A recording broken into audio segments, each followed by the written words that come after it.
بسم اللہ الرحمن الرحیم۔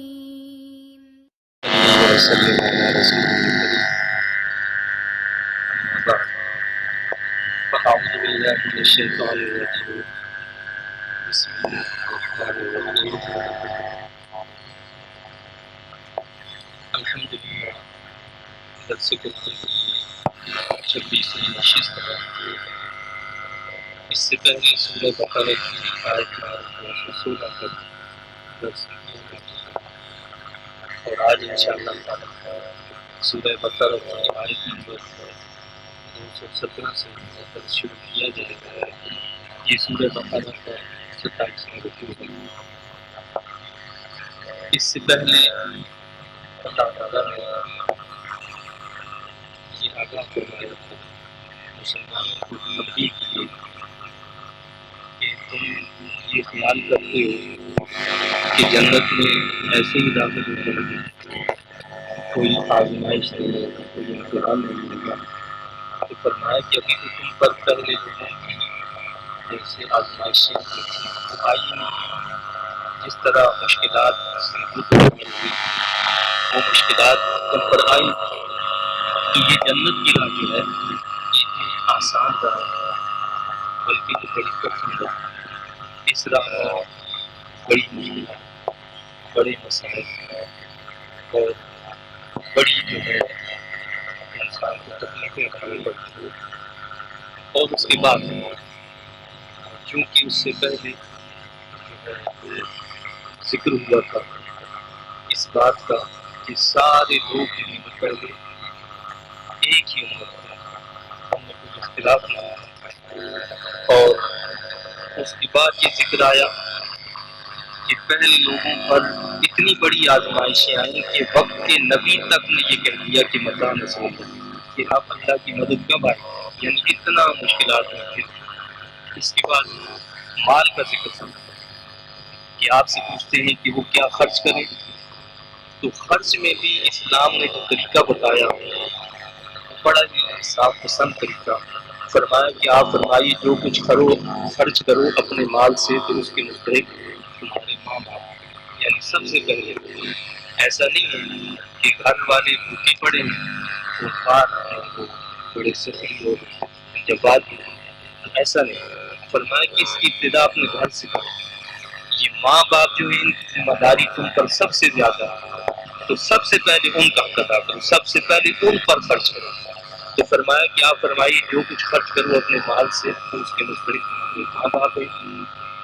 پھر درجہ بدرجہ، یعنی ماں باپ، بیوی بچے، بہن بھائی ہیں، باقی جو قریبی رشتہ دار، پھر فرمایا کہ اور قریبی رشتہ دار ہیں۔ اس کے بعد یتیم ہے، پھر مسکین ہے اور مسافر ہے۔ کتنی انصاف پسند ترتیب بتائی گئی ہے کہ اگر ہم اس پر عمل کریں تو شاید معاشرے کے اندر یہ جو مفلسی، فقر و فاقہ اور یہ تنگدستی نظر آتی ہے یہ نظر نہ آئے، لیکن چونکہ ہم نے اس ترتیب کا کبھی خیال نہیں رکھا اس لیے ہم طرح طرح کی مشکلات کا شکار ہیں۔ پھر اللہ نے بتایا کہ جو نیکی بھی تم کرتے ہو بلا شبہ اللہ تو اسے خوب جانتا ہے۔ اور اس پچھلے رکوع کے آخر میں بتایا گیا تھا کہ فرض کیا گیا تم پر جہاد اور وہ ناپسند ہے۔ یہاں ایک اہم بات یہ ہے کہ جہاد جو ہے وہ اسلام کا ایک اہم رکن ہے، اور جو مشرکین ہیں، جو منافقین ہیں، جو اسلام دشمن قوتیں ہیں، وہ ہمیشہ یہ پروپیگنڈا کرتے ہیں کہ جی مسلمان جو ہیں یہ تو بس خون خار، بس تلوار اٹھائی اور لڑنا اور یہی ان کا کام ہے۔ لیکن قرآن کیا کہتا ہے، اللہ خود کیا فرماتا ہے، یہ بڑی عام بات ہے۔ اللہ کیا فرماتا ہے کہ کتب علیکم القتال وہو کرہ لکم، فرض کیا گیا تم پر جہاد اور وہ ناپسند ہے تمہیں۔ اگر وہ اس بات کو پسند کرتے تھے کہ لڑنا بھیڑنا ہی ہر وقت، تو پھر قرآن کیوں کہتا کہ تمہیں ناپسند ہے، تم نہیں چاہتے ہو کہ لڑیں، لڑائی جھگڑا ہو، تم اس کو ناپسند کرتے ہو، لیکن اللہ نے تم پر اسے فرض کر دی ہے، تمہیں ناگوار ہے، پھر بھی اللہ نے تم پر لازم کیا ہے کہ تم نے یہ کام کرنا ہے۔ تو لہٰذا اس سے یہ بات واضح ہوگی کہ یہ اسلام پر صرف ایک الزام ہے، اور کبھی ایسا نہیں ہو سکتا کہ کوئی تلوار سے کسی چیز کو پھیلائے، اپنے مذہب کو پھیلائے، اور پھر وہ مذہب وہ دین برقرار رہے۔ یہ اسی وقت ہوتا ہے کہ جب دل کے اندر کوئی بات اتر جائے تو وہ چیز پھر برقرار رہتی ہے ہمیشہ جاتی ہے۔ فرمایا اللہ نے، اور ہو سکتا ہے کہ تم ناپسند کرو کسی چیز کو، حالانکہ وہ تمہارے لیے بہتر ہو۔ ایسا ہو سکتا ہے ہم ایک چیز کو ناپسند کرتے ہیں لیکن وہ ہمارے حق میں بہتر ہے۔ تم جہاد کو ناپسند کرتے ہو لیکن تمہارے لیے بہتر ہے۔ دنیا کے کئی دیگر معاملات میں ہم کچھ چیزوں کو ناپسند کرتے ہیں لیکن حقیقت میں وہ ہمارے لیے بہتر ہوتی ہے۔ ہم اس بات کو ناپسند کرتے ہیں کہ ہمارا کہیں کوئی نقصان ہو جائے، لیکن حقیقت میں وہ ہمارے حق میں بہتر ہوتی ہے۔ اور کیا ہوتا ہے؟ وَعَسَىٰ أَن تُحِبُّوا شَيْئًا وَهُوَ شَرٌّ لَكُمْ، اور ہو سکتا ہے کہ تم پسند کرو کسی چیز کو حالانکہ وہ تمہارے حق میں بری ہو۔ ایسا بھی ہوتا ہے کہ ہم ایک چیز کو پسند کرتے ہیں لیکن وہ ہمارے حق میں بری ہوا کرتی ہے۔ اس کا رزلٹ اس وقت آتا ہے ہمارے سامنے کہ جب ہم اپنی پسند کے مطابق اس پر عمل کر دیتے ہیں تو نتیجتاً اس کی برائی پھر ظاہر ہو جاتی ہے۔ اللہ نے یہ بتایا ہے وَاللَّهُ يَعْلَمُ وَأَنْتُمْ لَا تَعْلَمُونَ، اور حقیقت حال اللہ ہی جانتا، تم نہیں جانتے۔ مقصد کہنے کا یہ کہ اللہ تمہارے ساتھ جو کرتا ہے اس حقیقت سے وہ واقف ہے۔ تم اپنے کام، اپنی پسند اور ناپسند کے انجام سے باخبر نہیں ہو، اللہ اس سے باخبر ہے۔ لہذا اپنے معاملے کو اپنے رب کے سپرد کر دو، اگرچہ کہ وہ چیز بظاہر تمہیں ناپسند بھی کیوں نہ ہو، اس کی مرضی اور رضا میں راضی رہو گے تو وہ تمہارے لیے بہتر ہے، اس میں تمہارے لیے خیر ہے۔ اور جو چیز تمہیں پسند ہے اور وہ تمہیں اگر دے دی جائے اس میں تمہارے لیے برائی، شر لکم، اس لیے اللہ نہیں چاہتا کہ یہ تمہیں مل جائے، لہذا اس کی رضا میں بندے کو کیا کرنا چاہیے؟ راضی رہنا چاہیے۔ اب اس رکوع کی ابتدا اللہ تعالیٰ نے کچھ اس طرح فرمائی ہے، اعوذ باللہ من الشیطان الرجیم، بسم اللہ الرحمن الرحیم، یسألونک عن الشہر الحرام قتال فیہ قل قتال فیہ کبیر وصد عن سبیل اللہ وکفر بہ والمسجد الحرام واخراج اہلہ منہ اکبر عند اللہ والفتنة اکبر من القتل ولا يزالون يقاتلونكم حتى يردوكم عن دينكم إن استطاعوا ومن يرتد منكم عن دينه فيمت وهو كافر فأولئك حبطت أعمالهم في الدنيا والآخرة وأولئك أصحاب النار هم فيها خالدون۔ وہ پوچھتے ہیں آپ سے کہ ماہ حرام میں جنگ کرنے کا حکم کیا ہے؟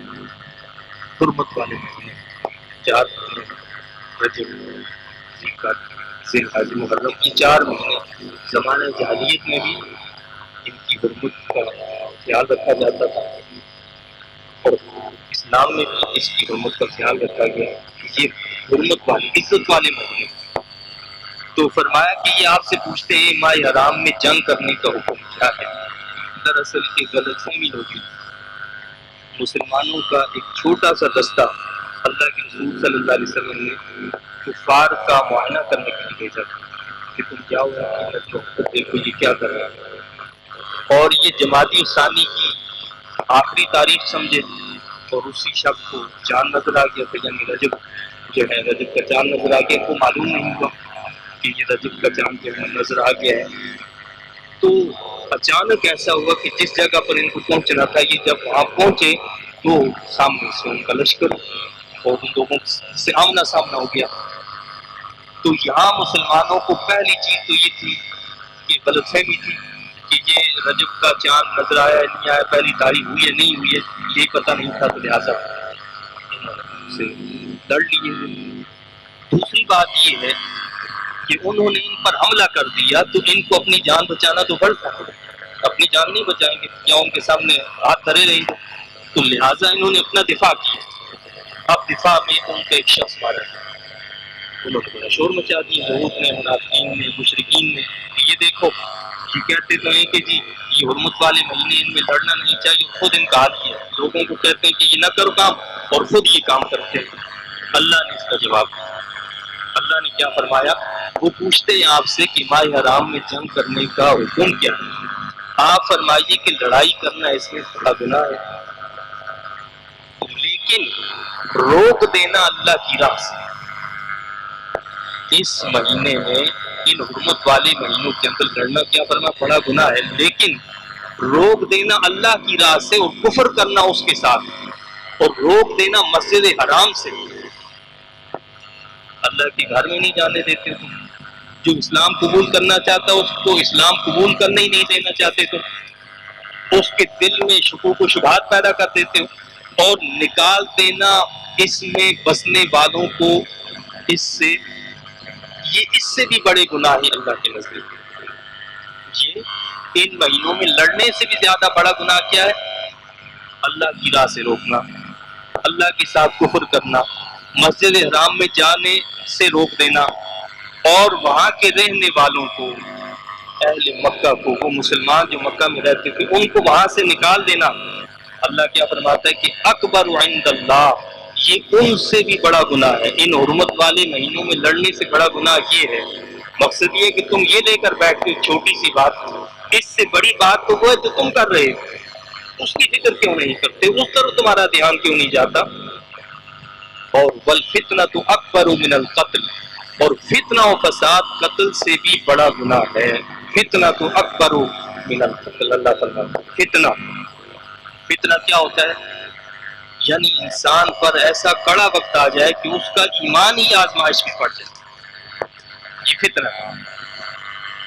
ہماری پوری سوسائٹی، ہمارا پورا معاشرہ فتنہ ہے، کیوں کہ ایمان کے تقاضوں پر عمل کرنا نہایت مشکل اور برائی اور بے حیائی کے راستوں کو آسان تر کر دیا۔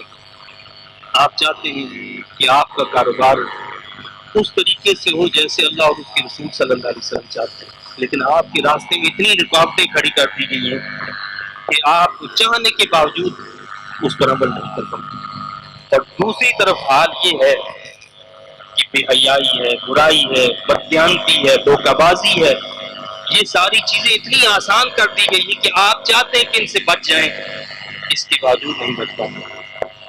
یہ ہے فتنہ۔ فتنے کو اللہ نے قتل سے بڑا جرم قرار دیا، قتل سے بھی بڑا گناہ قرار دیا، اور آگے اللہ نے جو بات بتائی یہ بھی قابل غور ہے۔ فرمایا کہ ولا یزالون، ولا یزالون کا مطلب ہوتا ہے ہمیشہ۔ ہم کہتے ہیں کہ رب لم یزل، یعنی وہ رب جو کبھی فنا ہونے والا نہیں، ہمیشہ ہمیشہ ہمیشہ ہے، ہمیشہ سے ہے، ہمیشہ رہے گا۔ تو فرمایا کہ ولا یزالون یقاتلونکم، اور ہمیشہ لڑتے رہیں گے تم سے یہاں تک کہ پھیر دے تمہیں تمہارے دین سے اگر بن پڑے۔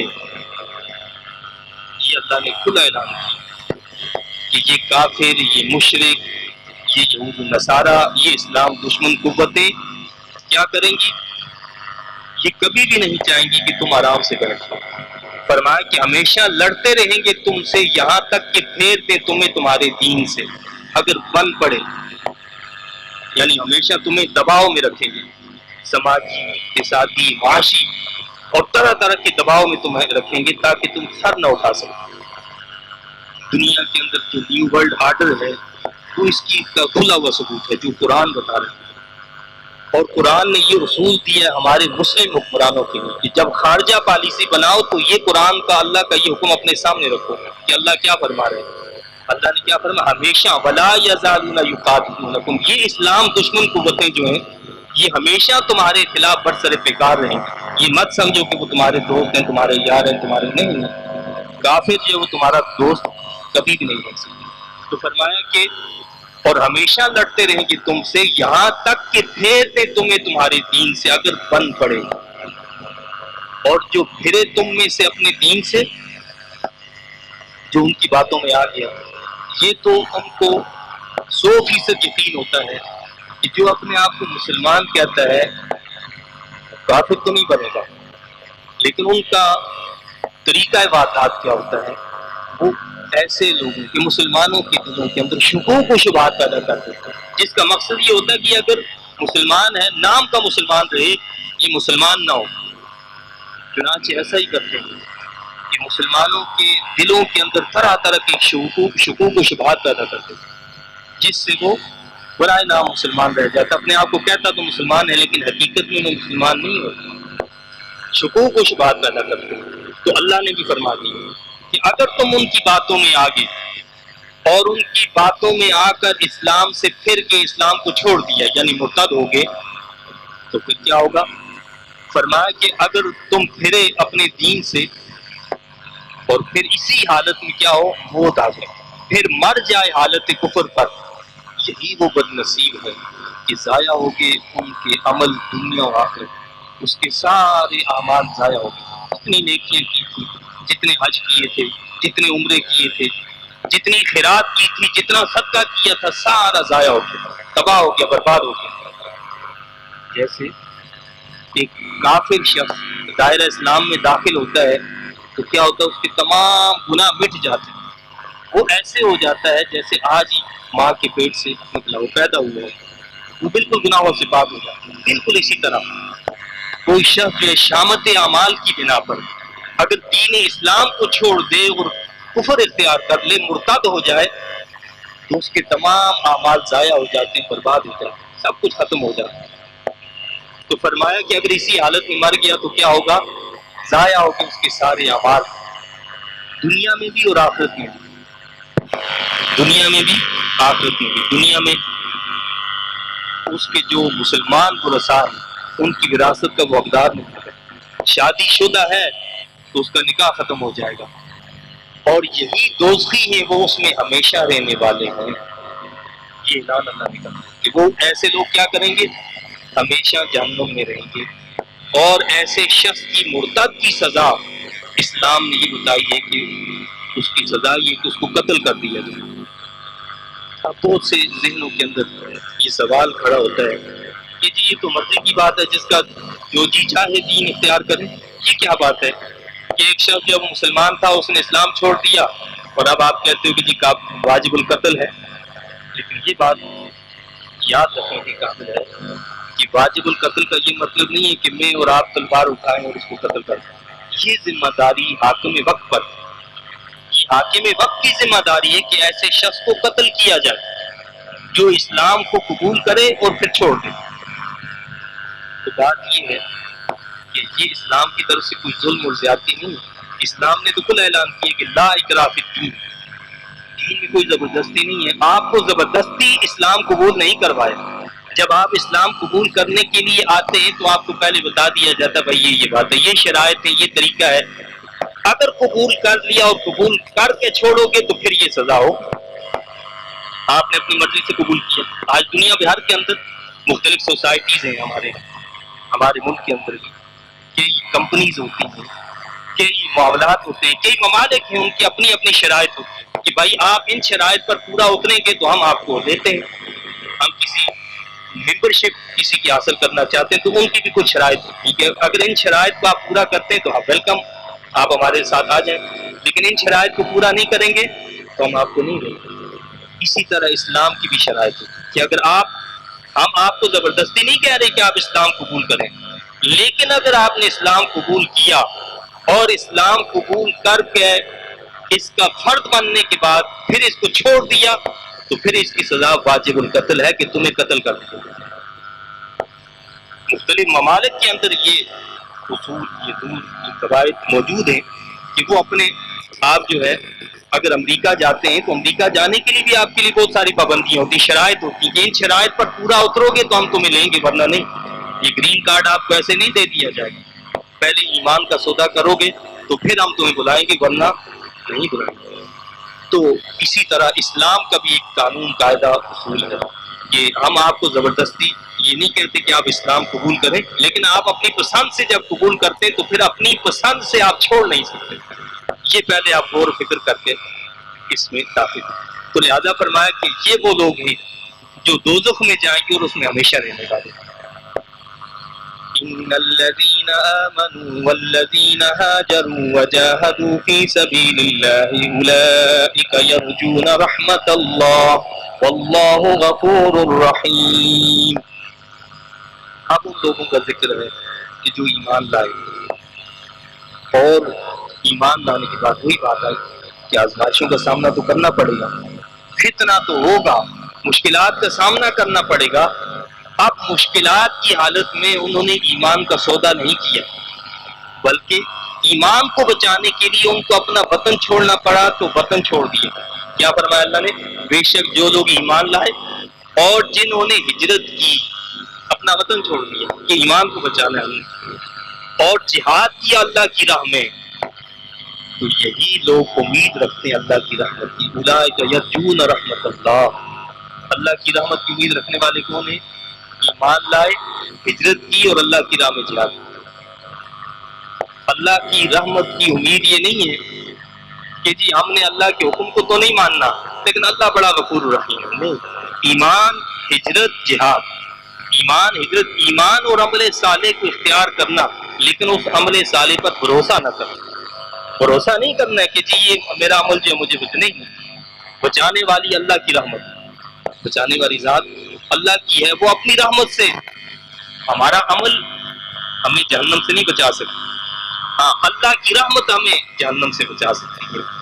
عمل ہم نے کیوں کیا کہ اللہ نے ہمیں حکم دیا کہ ہم یہ عمل کریں، اس لیے ہم اس عمل کو کرتے ہیں، لیکن ہمیں اپنے عمل پر کوئی بھروسہ نہیں کرتا، اس پر بھروسہ۔ کیا فرمایا کہ اولئک یرجون رحمت اللہ، وہ لوگ جو ایمان لائے، ہجرت بھی کی، اللہ کی راہ میں جہاد بھی کیا، اپنا وطن چھوڑ دیا، اپنا مال بھی انہوں نے اللہ کی راہ میں قربان کر دیا، اپنی جان کو بھی اللہ کی راہ میں پیش کر دیا، پھر ان اعمال پر بھروسہ نہیں کیا۔ اولئک یرجون رحمت اللہ، یہ وہ لوگ ہیں جو اللہ کی رحمت کی امید رکھتے ہیں۔ یہ تو دھوکہ ہے کہ اس کے حکموں پر عمل نہیں کریں گے لیکن جی اللہ بس اللہ غفور رحیم، اللہ معاف کر، یہ دھوکہ اپنے نفس کو دینا ہے۔ یہ شیطان ہمارے نفس کے اندر یہ دھوکہ پیدا کر دیتا ہے کہ اللہ غفور الرحیم ہے، اللہ نے اس کا طریقہ بھی بتایا، وہ غفور الرحیم ہے، لیکن اس کا طریقہ ہے کہ اس کی طرف قدم بڑھاؤ گے تو اس کی رحمت بھی تمہاری طرف متوجہ ہوگی نا، لیکن تم اس کے عذاب کو دعوت دو اور پھر کہو کہ اللہ غفور الرحیم ہے، یہ کیسے ممکن ہو سکتا ہے؟ عملی طور پر، کردار کے اعتبار سے تم اس کے عذاب کو دعوت دے رہے ہو بار بار کہ اس کا عذاب تم پر نازل ہو جائے، اور ویسے زبان سے کہ جی اللہ رحمت فرمائے نہیں، فرمایا کہ یہ عمل صالح اختیار کرتے ہیں لیکن اپنے عملوں پر بھروسہ نہیں کرتے، بھروسہ اللہ کی رحمت پر کرتے ہیں۔ ایسے لوگوں کے لیے اللہ بڑا بخشنے والا، بہت رحم فرمانے والا ہے۔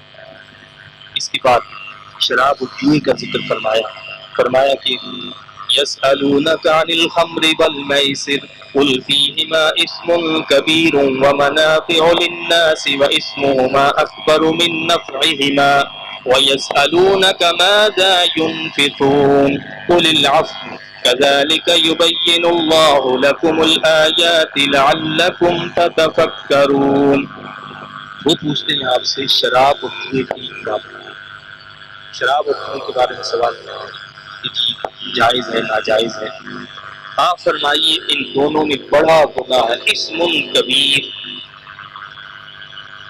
اب جو کام جس کو اللہ خود فرمائے کہ اسم کبیر، بڑا گناہ، ساری دنیا کے مال و متاع کے لیے اللہ نے فرمایا کہ کل متاع الدنیا قلیل، یہ ساری دنیا کا ساز و سامان مال سب کیا قلیل، یہ تھوڑا سا ہے۔ آپ ساری قوتوں کو جمع کر لیں، سپر پاوروں کو جمع کر لیں، ان کے مال کو جمع کر لیں، ان ساری چیزوں کو اللہ فرماتا ہے کہ کل متاع دنیا قلیل، لیکن یہاں کیا کہا جا رہا ہے ان دو چیزوں کے بارے میں، جوا، شراب، اسم کبیر، بڑا گناہ، ان دونوں میں بڑا گناہ ہے۔ جو بڑا، جس کو اللہ فرمائے کہ وہ کتنا بڑا گناہ ہوگا، کتنا بڑا گناہ ہوگا، اور جو کام گناہ ہو جس کو اللہ کے گناہ ہے، کیا وہ جائز ہو سکتا ہے؟ لوگ کہتے ہیں کہ جی آپ بتائیں پھر قرآن میں حرام کہاں لکھا ہے؟ بھائی اللہ نے خود جس کو کہہ دیا کہ اسم کبیر، یہ بہت بڑا گناہ ہے، تو اس کے بعد کون سی بات رہ جاتی ہے کہ آپ اس کو، جس کو اللہ گناہ کبیر کہے، آپ اس کو کہیں گے کہ وہ جائز ہے؟ تو یہ تو پھر اپنی عقل پر جو ہے ماتم کرنا چاہیے کہ اللہ جس کو کہہ رہے کہ اسم کبیر، ان دونوں میں بڑا گناہ ہے اور کچھ فائدے بھی ہیں لوگوں کے لیے، یہ ابتدائی حکم ہے۔ وقت پر انشاءاللہ آگے جب آئے گا اس کا حتمی حکم بھی بتایا جائے گا۔ یہ ابتدائی حکم ہے، سب سے ابتدائی فرسٹ اسٹیج ہے، جب پہلا حکم شراب کے بارے میں نازل کیا۔ اور آپ کو پتہ ہے کہ یہ اس معاشرے میں یہ حکم نازل کیا گیا کہ جہاں شراب ایسی پی جاتی تھی جیسے ہم اپنے معاشرے میں چائے پیتے ہیں، کولڈ ڈرنک پیتے ہیں، اٹھے بیٹھے ہم یہ چیزیں استعمال کرتے ہیں، اسی طرح اس ماحول اور معاشرے کے اندر شراب پی جاتی ہے۔ اللہ نے کیا فرمایا؟ آپ فرمائیے ان دونوں میں بڑا گناہ ہے اور کچھ فائدے بھی ہیں لوگوں کے لیے، اور اسمہما اکبر من نفعہما، اللہ خود فرما رہا ہے ان کا گناہ بہت بڑا ہے ان کے فائدے سے، ان کے فائدے سے ان کا گناہ بہت بڑا ہے۔ دو چیزیں آپ کے سامنے ہیں، دو نقصانات سامنے ہیں۔ ایک کام آپ کرتے ہیں تو چھوٹا نقصان ہوتا ہے، دوسرا عمل اختیار کرتے ہیں تو آپ کا بڑا نقصان ہوتا ہے۔ آپ مجھے بتائیے کس عمل کو آپ اختیار کریں؟ یا جس سے آپ کی بڑا نقصان ہو جائے، کروڑوں روپے آپ کے ڈوب جائے، اس عمل کو اختیار کریں گے، یا جس میں چند ہزار کا نقصان ہو جائے اسے قبول کریں گے؟ تو جب دو نقصانات سامنے ہوں تو پھر کیا کیا جاتا ہے؟ چھوٹے نقصان کو برداشت کر دیا جاتا ہے، بڑے نقصان کو آدمی برداشت نہیں کرتا۔ اللہ نے یہاں پر یہ فرمایا کہ اس میں کچھ فائدے بھی لوگوں کے لیے، ظاہری طور پر انسان چست ہو جاتا ہے اور ظاہری طور پر کچھ اور فوائد بھی اس کو مل جاتے ہیں، لیکن اللہ فرماتا ہے کہ ان کا گناہ بہت بڑا ہے ان کے فائدے سے۔ لہٰذا مقصد کیا ہے کہ ایسا کام مت اختیار کرنا کہ جس کا نقصان اس کے فائدے سے زیادہ ہو۔ اور یہ سمجھ لو جس کام میں بھی فائدہ تو ہو لیکن اس کا نقصان اس سے بڑا ہو، اسلام اس کی اجازت نہیں دیتا، اسلام اس کی اجازت نہیں دیتا۔ جس کا کچھ فائدہ بھی ہے لیکن اس کا نقصان اس کے فائدے سے بڑا ہے، اسلام اس سے منع کرتا ہے، روکتا ہے۔ آگے فرمائے تو پوچھتے ہیں آپ سے کیا خرچ کرتے ہیں؟ یہ زکوٰۃ کی بات نہیں ہے، زکوٰۃ کے علاوہ کی بات ہوگی۔ کیا خرچ کریں؟ فرمائیے جو ضرورت سے زیادہ ہو اس کو اللہ کی راہ میں خرچ کریں، یعنی کہ تفریح صدقات کے بارے میں بات ہوگی۔ فرمایا کیا خرچ کریں؟ پوچھتے ہیں آپ، فرمائی جو تمہاری ضرورتوں سے زیادہ اس کو اللہ کی راہ میں خرچ کریں۔ اور آگے فرمایا کہ اسی طرح کھول کر بیان کرتا ہے اللہ تعالیٰ تمہارے لیے اپنے حکموں کو تاکہ تم غور و فکر کرو، یعنی اللہ نے اپنی باتوں کو کھول کھول کر تمہارے سامنے رکھا، کوئی چیز چھپی ہوئی نہیں، بالکل کھلی اور واضح ہے۔ آگے اللہ تعالیٰ نے بتایا فی الدنیا والآخرہ ویسألونک عن الیتامی قل اصلاح لهم خیر وان تخالطوهم فاخوانکم واللہ یعلم المفسد من المصلح ولو شاء اللہ لأعنتکم ان اللہ عزیز حکیم۔ دنیا اور آخرت کے کاموں میں، اور پوچھتے ہیں آپ سے یتیموں کے بارے میں، فرمائیے ان سے الگ تھلگ رہنے سے ان کی بھلائی کرنا بہتر ہے۔ ابتدائی اسلام کے اندر جو ہے ایک حکم بھی ملا تھا کہ لا تقربوا مال الیتیم، یتیم کے مال کے قریب بھی نہیں جانا۔ تو کچھ لوگ ایسے تھے کہ جو اصلاح کے لیے، بھلے کے لیے، خیر کے لیے، کہ ان کا نقصان نہ ہو، یتیموں کا مال اپنے مال کے ساتھ ملا کر استعمال کرتے تھے، یعنی بالفرض انہوں نے یہ سوچا کہ اگر ہم ان کا الگ کھانا بنائیں تو ان کا پیسہ زیادہ ضائع ہوگا، لہٰذا ان کے کھانے کو اپنے ساتھ ملا دیے، یا یہ دیکھا کہ ان کا مال جو ہے وہ پڑے پڑے تو ختم ہو جائے گا، بھائی ہم اس کو تجارت میں لگا دیتے ہیں، تجارت میں لگائیں گے، کاروبار کریں گے، جو نفع ہوگا اس کا نفع ہم جمع کرتے رہیں گے، جب یہ بچہ بڑا ہوگا تو ہم اس کے حوالے کر دیں گے۔ اب جب یہ بات آئی کہ یتیموں کے بارے میں پوچھتے ہیں تو اب کیا کیا جائے، ڈرنے لگے۔ اب جنہوں نے اپنا مال ان کے ساتھ ملا رکھا تھا تو انہوں نے رد کر دیا، سوچنے لگے کہ اب کہیں گناہ نہ ہو۔ اللہ نے یہاں اس حوالے سے آگاہ فرمایا ہے کہ ان کی بھلائی کرنا بہتر ہے، مقصود یہی ہے کہ ان کا نقصان نہیں ہونا چاہیے، ان کے بھلے کا سوچو، ان کے لیے خیر کا سوچو، یہ نہ ہو کہ تم ان کے مال کو ہڑپ کر جاؤ۔ ایسا نہ ہو کہ یہ سمجھو کہ ابھی چھوٹے ہیں لہٰذا اس میں ان کے مال کو ہڑپ کر جاؤ، کل کون پوچھتا ہے، کس کو کیا پتا، ان کو کیا معلوم کہ کیا ملا تھا کیا نہیں ملا تھا. ایسا نہیں کرنا، بلکہ ان کے بھلے کی بات کرنا، بھلائی کی، خیر کی بات کرنا. تو فرمایا کہ اور اگر کاروبار میں تم انہیں ساتھ ملا لو تو وہ تمہارے بھائی ہیں، اور اللہ خوب جانتا ہے بگاڑنے والے کو سنوارنے والے سے. اللہ کو یہ بھی پتا ہے کس کا مقصد فساد ہے اور کس کا مطلب اصلاح ہے، کون ان کی بہتری کا خیر خواہ ہے، خواہاں ہے، وہ چاہتا ہے کہ ان کی بہتری ہو، کون چاہتا ہے کہ ان کا مال ضائع ہو جائے، برباد ہو جائے. اللہ اس سے باخبر ہے، اور اگر چاہتا اللہ تو مشکل میں ڈال دیتا تمہیں. بے شک اللہ تعالیٰ بڑی قوت والا، حکمت والا ہے. وَلَا تَنكِحُوا الْمُشْرِكَاتِ حَتَّى يُؤْمِنْ وَلَأَمَةٌ مُؤْمِنَةٌ خَيْرٌ مِّن مُّشْرِكَةٍ وَلَوْ أَعْجَبَتْكُمْ وَلَا تُنكِحُوا الْمُشْرِكِينَ حَتَّى يُؤْمِنُوا وَلَعَبْدٌ مُّؤْمِنٌ خَيْرٌ مِّن مُّشْرِكٍ وَلَوْ أَعْجَبَكُمْ أُولَٰئِكَ يَدْعُونَ إِلَى النَّارِ وَاللَّهُ يَدْعُو إِلَى الْجَنَّةِ وَالْمَغْفِرَةِ بِإِذْنِهِ وَيُبَيِّنُ آيَاتِهِ لِلنَّاسِ لَعَلَّهُمْ يَتَذَكَّرُونَ. اب نکاح کے حوالے سے ایک بات بتائی ہے، ایک مسئلہ بتایا گیا کہ کسی مسلمان کا کسی مشرک عورت سے نکاح نہیں ہو سکتا، نہ کسی مشرک مرد سے کسی مسلمان عورت کا نکاح ہو سکتا. یہ مسائل انڈیا کے اندر بہت بڑے مسائل ہیں، اور اسی طرح یورپ میں اور ایسے دیگر ممالک میں جہاں مسلمان رہنے کے لیے چلے گئے اور وہ بڑی مشکلات کا شکار ہیں. اللہ تعالیٰ نے اس کے بارے میں یہ حکم دیا ہے، کیا فرمایا؟